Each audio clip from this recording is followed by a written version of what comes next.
What's up, Adang Edison? Magandang umaga, tanghali, hapon, gabi. Saan ka mapanig ng sulok ng daigdig ngayon? Mabuhay ka hanggat gusto mo. But, God first, no? So, dapat talaga God first ang unahin natin dito sa bago nating panonoorin, no? Maraming may ayaw na mangyari at matuloy itong kaganapan na to, no? Para sa buong sanlibutan. Ito yung tinatawag na WW3, no? Pero ayon nga sa Biblia ay nasusulat at medyo nalalapit na, dahil nandiyan yung mga senyales na pwedeng mangyari, no? Kaya nga kailangan, aware na rin tayo sa pwedeng mangyari na to at para medyo maghanda at mag-ready na rin tayo, no? At sabi nga dito sa ating panonoorin, pinakamalakas na bomba o nuclear, ang may hawak daw ay Russia, no? Yung Tsar Bomb. At sila rin ang maraming nuclear warheads, no? Pumapangalawa ang Amerika, no? So ang Russia merong 6,000 nuclear warheads, napakarami nun, no? Isipin mo kung kahit kalahati lang nun sabay-sabay paputokin, wala na, no? Yun pa lang yun, ha? Paano yung mga ibang bansa? Ang Amerika merong 3,708 na nuclear warheads, no? Isipin mo, pero napakarami pa rin yung sa Russia, no? Halos 2,000, mahigit pa ang lamang nila. Pero, nasa Amerika naman yung mga advanced at advanced technology at yung mga high-tech na kagamitan, no? Sa mga ibang pyesa ng pandigmang kagamitan, no? So, kaya kahit pa paano, ang Amerika pa rin ang medyo kinatakutan. So, ito ang sabi sa title, no? Paano kung maganap ang World War III? Ano ang gagawin mo, no? Madlang Edison. So, halina umpisahan natin at bago nga pala natin umpisahan to, paki-subscribe din yung channel ni Soxay TV. At kung ikaw naman ay bago dito sa ating channel, baka naman pwedeng makahingi ng isa man sa tatlo, no? Lalo-lalo na yung subscription, no? Para whenever na gagawa tayo ng ganitong mga reaction, ma-update ka, no? And maraming salamat po. Kayo na bahala kung mag-like din kayo or i-share nyo rin para mabalitaan to ng mga kamag-anakan natin at kaibigan at mga katrabaho para kahit pa paano aware sila kung ano yung pwede nilang gawin kung anong mangyari nga ako, no? Itong kinakatakutan natin, no? So sana all naman, no? Halina tayo, umpisa natin panoorin Madlang Edison.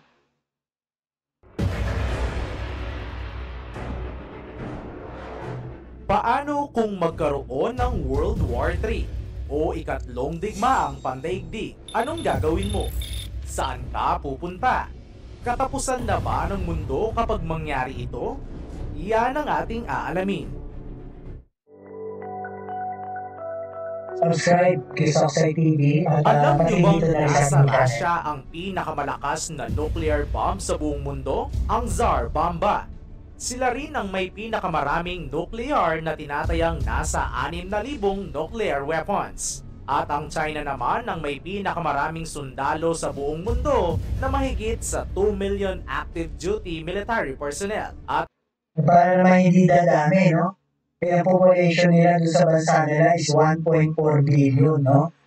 Sa Kim yung presidente nila ngayon doon at swapang, no? Gagawa talaga ng maraming kasundaluhan yan, no? Nagpalakas ka ng sandatang pandigma yan, no? Para mambuli. Pero mahinang klase yan, yung mga gamit yan, ng China yan. Hindi ako masyadong bilib yan, no? ang USA pa rin ang tinuturing na superpower country dahil sa kanilang napaka-advanced na mga gamit pandigma. Alam din natin araw-araw sa ating mundo ay patindi ng patindi ang mga nangyayaring tensyon. Kaya maraming mga bansa ngayon ay talaga namang fully equipped at nagre-ready na pagdating sa kanilang mga armas at kagamitan. Nariyan ang pagpaparami ng sundalo, high-tech na armas, mas malalakas na nuclear bomb at pina-improve na mga sasakyang pandigma. Ay, lumipad na yun. Supersonic yun eh. Yun yung alam kong medyo pinalipad na ng Russia sa Ukraine. Kasi nga medyo parang natatalo na sila, no? At syempre, malaking dagok sa kanila yun, napakalaking bansa nila, kinatatakutan sila, pangalawa sila sa Amerika. Tapos yung maliit na bansa, parang kaya pa sila talunin, no? Kaya siguro ginamitan na yan ng supersonic. At alam ko yung supersonic na yan, may konting halong ingredients na yan ng may konti sa nuclear, no? Kaya bawal yan. At maraming namatay din na alam ko, tagong official dun sa Ukraine ng mga NATO officer. Kaya hindi to binalita. So para huwag lalong lumakas ang loob siguro ng Russia para sa ganun pero bawal yan, no? Ba't hindi ganun din na yan, no? So, alam natin. Ayon sa kasaysayan noong unang digmaang pandaigdig, nasa estimated Ayan, estimated, no? So, yan isang baril, isang kasal, isang tutok. Ganun ang dati, no? World War One. Siguro daw, medyo mababa. Siyempre, yung pagdating ng WW2, may mas matindi na, no? Dumami na, no? 80 million na yung nawala, no? At itong World War III, na sana mo naman matuloy, hindi matira pa kaya. Kaya billion na tao na mawawala dyan, no? na 20 million ang nawalan ng buhay at halos 21 million naman ang mga sugatan. At noong ikalawang digmaang pandaigdig, nasa 75 to 80 million ang nawalan ng buhay. Ang isang matinding digmaan ay maaaring magsimula dahil sa paghihiganti o pagpaslang sa isang kilala at makapangyarihang tao. O kaya naman ay dahil sa pag-aagawan ng natural resources. Kaya, no, West Philippine Sea, isa na yan, pinagpagmumula talaga yan. Lalo na pag ito ang mga China dyan. Talagang matutuloy yan, no? So, masyado na silang sakin, no?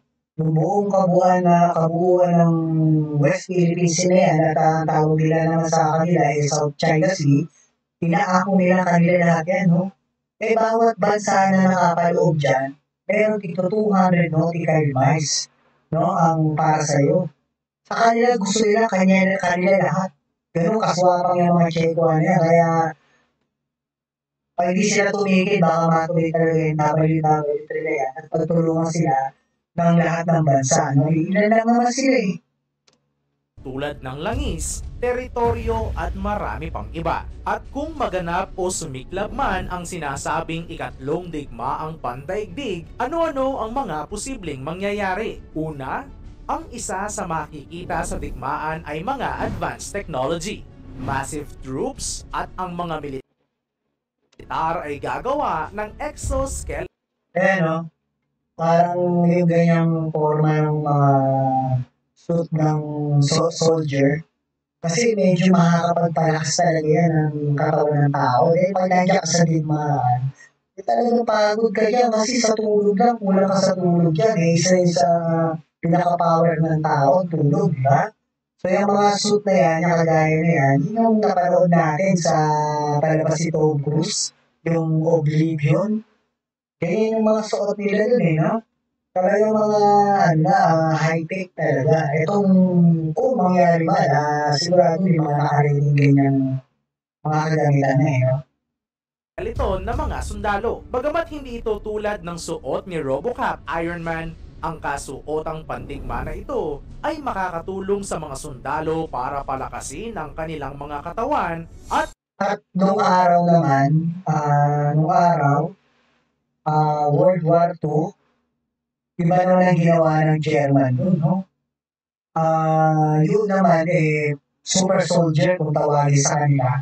Dahil ang ginagawa natin, wala pang ganyan mga invention, yung mga parang skeleton na suit, na isusot para kayang bibigay maraming mga armas na mabibigat. Yung dati, gamot, drugs, no? Diyan nga na uso yung mga illegal drugs, no? Diyan inumpisang paggamit sa mga sundalong soldier ng German. Verbintin, no? Verbintin. Yung gamot na yan, parang mga high grade na cocaine, no? Yung amphetamine naman, yun naman yung ginamit sa Amerika at sa UK. No? Kaya ang mga soldier dati ng World War II, super soldier yun, no? Parang hindi natakot ang matamaan ng baril, mamatay, kasi maliit na sila eh. At saka, ano sila, alerto, at malakas, at hindi nagugutom, no? Basta-basta. Kaya, yung mga soldier ng WW2, yan yung mga parang ginamit nila talaga para maging super soldier sila. At ngayon kasi, ito na yung sinasabi, yung mga ilalagay na kasuotan na high-tech na kasi tayo ngayon, no? So, yun na, trivia lang po yung sinabi ko, no? Isa ulit natin na, ng kanilang mga katawan at makatagal sa digmaan kahit may mga mabibigat na armas. Ikalawa, ang labanan sa panahon ng giyera ay gagamit ng libu-libong mga drones o baka higit pa. tama, yan eh, para syempre, hindi basta-basta maubusan sila ng mga soldier, no? Tsaka, high-tech yan, kasi mga lumilipad yan eh, no? Tsaka accurate yan pag tumira yan, di ba? So, sa isang tao lang ang mga nagkukontrol niyan. At saka ang maganda niyan, yun nga, makakapasok agad yan at mabibilis yung pagsugod niya, sabay-sabay yan. Kaya yan, medyo nakakatakot niya pag binabili parang ganyan. Kasi yung mga baril yan eh. Yung mga armas yan at kuya, masusukol o ibabangga na lang, eh, pwede nilang gamitin sa sabog, no? Isa pa yun. At saka yung mga hacker, yun ang number one dyan, no? Para makontrol nila yung mga warheads ng mga kalaban nila. Ito ay upang maiwasan ang pagkabawas ng mga sundalo. At dahil high-tech ang mga drones, mas pulido ang pag-target nito sa mga kalaban at ito ay magagamit din sa pagpapabagsak ng mga bomba sa kalaban. Ang isa pang pwedeng mangyari ay ang pag-hack ng mga computer system sa isang bansa, gaya ng pag-shutdown ng power source nito at makakakuha ng mahalagang impormasyon ng mabilis. Bukod dyan, magkakaroon din ng biological No? Biological warfare. So, parang nangyari na nga yun, yung COVID-19. Biological warfare yun na sinample ng China, no? Sa kanila galing yun, tiyak eh. Sa kanila naman umpisa, di ba? So, paano mangyayari yun? Eh, paano magiging sakit yun, no? Kaya style na lang yun, talagang biological warfare yun. Baka may ano yun, may mga ingredients sila sa mga nuclear nila, inimbento yun. Doon sa mga nuclear nila, mga China na yun. warfare. Ang biological warfare ay paggamit ng mga nakakalasong chemicals, virus at nakakahawang sakit para tumapos ng buhay ng maraming tao na ginagamit sa digmaan. Kung gumamit ang mga bansa ng biological warfare ang ganitong sakit, Pagka ganyan may gumamit na ng ganyan, eh talagang sigurado naman may mga halong ingredients yan, yung mga nuclear na yan. Kasi yun eh, ano yun eh, samut-sari na yun eh, hihibain talaga yung lakas nun. At saka after nun, syempre upa na yun, marami na nasira. Sa hangin naman hahawa yan, yung biological warfare na yan, yung biological na mga virus na yan, mga sakit, no? Kaya yung kung mabubuhay ka man, para sa akin yun na. Kasi tagutom yun at magkakasakit ka at unti-unti kang makakaramdam ng pagkamatay, no? So, killing me softly, parang gano'n. So, mas maganda yung pagsabo, patay ka na agad, tapos ka na, wala ka nang iintindihin. ay kayang makahawa nang wala pang isang araw sa buong syudad. Kaya nakakatakot at nakapangingilabot ang kaganapang ito. At kung sakaling nakaligtas ka man sa mga naunang posibleng mangyari, itong kasunod ay talaga namang sobrang tindi. Ang paggamit ng nuclear weapons. Noong 1945, Yan, no?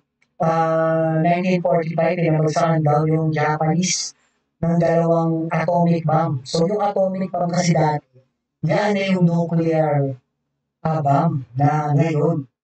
So, isa pa lang na sumabog dyan, yung little boy sa Hiroshima, at yung Batman sa Nagasaki. Tapos na no? Suko na agad yung mga Hapon no? So, ganun kalakas kasi daang libong taong namatay nung isang bagsakan lang na yan, no? Eh, ang sinasabi ngayon, Ang isa daw niyan na kung Batman man kasi yung pinakamalakas, times 2,000 ang lakas ng isang nuclear warheads ngayon. Isipin mo yun kung gaano kalakas yun, di ba? Lalo-lalo na yung sinasabi nila na hawak ng Russia yung char bomb. Pag yun pinakakawalan talaga, wala na. Talagang game over na siguro, no? Huwag naman sana, no? Huwag naman talaga sana, no? Mahirap yan. Mahirap talagang maraming mamamatay na tao dyan. Ang Amerika ay nagpabagsak ng tig-isang atomic bomb sa Hiroshima at Nagasaki, Japan. Ang pagsabog na ito ay tumapos ng buhay ng daan-daang libong katao na halos ilang dekada din bago nakarecover ang mga syudad. Masasabi nating matindi ang pagsabog ng atomic bomb na ito sa mga syudad sa Japan. Pero paano na kaya ngayon na ilang dekada na ang nakalilipas? Siguradong mas malalakas at mas pinatindi ang mga nuclear weapons na mga naiimbento ng mga bansa at masasabi nating 2,000 times ang lakas kumpara sa Yung binitawan ng Batman ata yun. Grabe yung lakas nun, no? Hindi ganun kalaki yan, no? Samantalang yung pinapakita ngayon, karga-karga ng isang malaking truck, no? Na pandigma. Yung truck na yun, hindi basta truck yun, ha? Parang mga 3 bus ata o 4 na bus ang isa nun. Na ganun kalaki at haba. mga atomic bomb na pinasabog noong 1945 sa Hiroshima at Nagasaki sa Japan, lalo kapag kasing lakas ng Tsar bomb na mayroong 50 megatons. Ano ba ang mangyayari kung sumabog ang kasing lakas ng isang Tsar bomb? Wala pang isang segundo ng pagsabog ay makakalikha ng napakalaking fireball at lahat ng nakapaligid at malapit dito ay agad na maglalaho, mapatapos. Ganyan yung palabas na Terminator, no? Nung nanaginip si Linda Hamilton, no? Warheads yun eh. Yung parang binangungot siya pagdaan ng pagsabog ng nuclear, pagdaan sa kanila, abo agad sila eh. Sa lahat. Totoo yan din, no? Tao, hayop at mga infrastruktura. Kung nasa loob ka ng fireball, para kang tubig na malulusaw dahil sa tindi ng pagsabog. Kasabay ng fireball ay may matinding flash of light at sa lakas ng liwanag nito ay maaari kang mabulag kung malapit ka. Bukod dito ay may napakalakas na hangin na mas malakas pa kaysa tornado, na kung tawagin ay shockwave.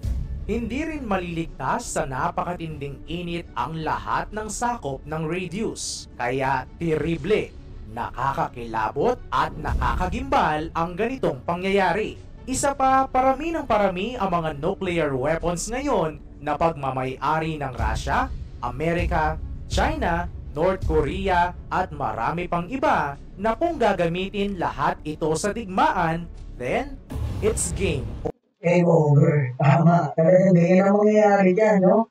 At para sa akin, siguro ako, yung pagkasabog tapos na ako. Dahil ko na yung mabubuhay ka pa. Tapos yung virus, no? Tapos tagutom. Wala rin talagang matitirang tao dyan, no? over. Dahil kung ang isang bansa ay magbabagsak ng isang nuclear bomb at gantihan at gayahin ng iba pang mga bansa na mayroong Tama. Kakawala na ng lahat yan, no? Kung ang Russia may 6,000 nuclear warheads, talagang ubusin na nila yun. Di na nila titira yun para saan pa, di ba? Alam naman nila na kung ano na mangyayari talaga sa daigdig, no? Sa mundo natin. Kaya dapat yan mapigilan. At dapat naiisip yan, lalo-lalo na, ng bansang China ngayon, no? So kasi, itong Russia at North Korea, talaga meron din sila mga hawak na ganyan. Pero, ito nasa China parang ang matinding kiskisan, no? Lalo na pag Amerika na nakalaban nila. Kasi, swapang talaga yung mga, nasa gobyerno ng Chinese, no? So, hindi naman lahat ng Chinese, lalo dito sa Pilipinas, gaya na sinasabi natin, no? Hindi lahat, lalo-lalo lang yung nasa government nila, at yung People's Liberation Army nila, Yun lang talaga yung mga parang nagdami, nagpupurok ng WWE talaga, no? Sana huwag naman, mag-isip din kayo, lalo si Xi Jinping, no? Sana maisip na rin yan na talagang talo rin sila dyan. Pakalalakas na nuclear bomb ay siguradong mawawasak ang malaking bahagi ng mga bansa at sobrang tindi ng pagkasira ng mga bahagi ng mundo at milyon-milyong mga inosenteng tao ang mawawalan ng buhay. At ang pangyayaring ito, siguradong hindi malilimutan sa kasaysayan ng daigdig. So sino nga ba ang Diba, nagtagumpay? masusulat pa ba yan sa susunod na henerasyon? Parang wala nang matitira dyan, eh, no? May matira man, talagang sigurado, hindi na rin makaka-develop ng ano, dahil iilan na lang din ang mabubuhay mo, no? At saka nga yung sa hangin na magkakaroon ng matinding virus yan, sakit. Tingin ko talagang bagay, hindi natin alam talagang mangyayari dahil tayo, wala na, no, di ba? So, sabi nga daw nila, ang safe daw na lugar dito sa buong mundo na pwedeng puntahan ay ang Iceland at saka Switzerland, no? Pero para sa akin siguro nung World War II, naging safe sila, no? Kasi hindi sila nakikisali sa digma, pero World War II yun. Pero iba na itong World War III, no? Kasi sa sobrang lakas ng mga weapon, at lalo na pagka nuclear warheads na, yun nga pag sumabog, yung after nun tapos na, mahupa na. Yung biological, no?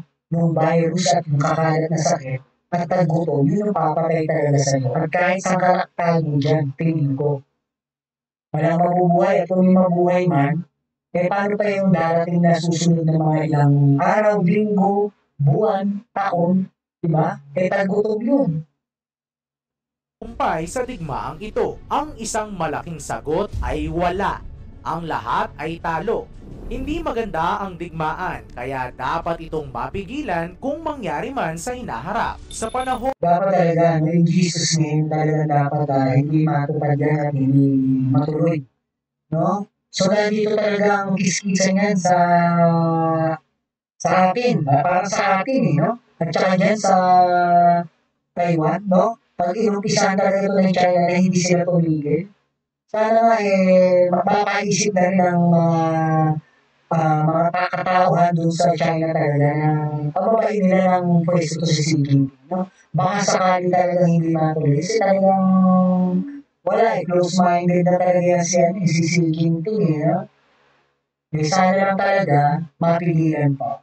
ng digmaan, saan ka pupunta? Saan ang pinaka-safe na lugar?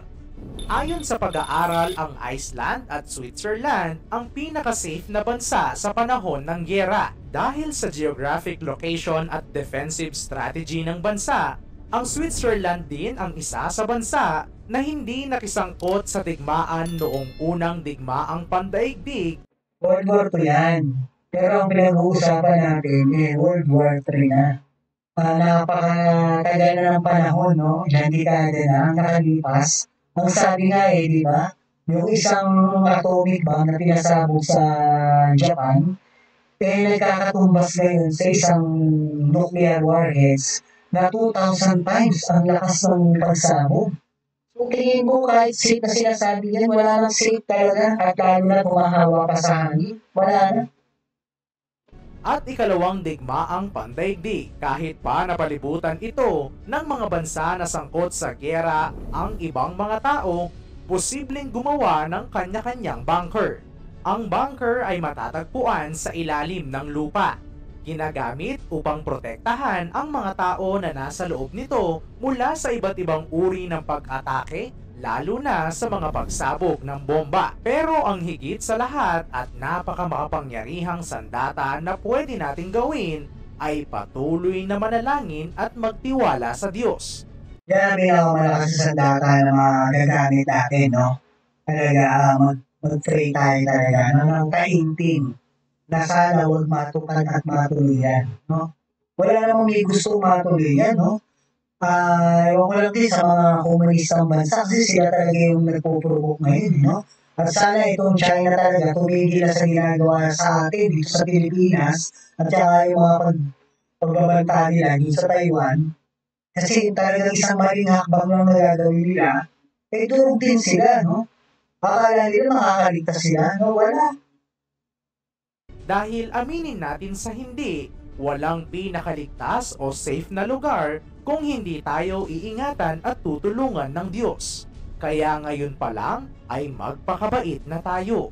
Magbalik loob sa paglilingkod sa Diyos para kung dumating man ang napakatinding digmaan na ito, may Diyos na gagabay at mag-iingat sa atin.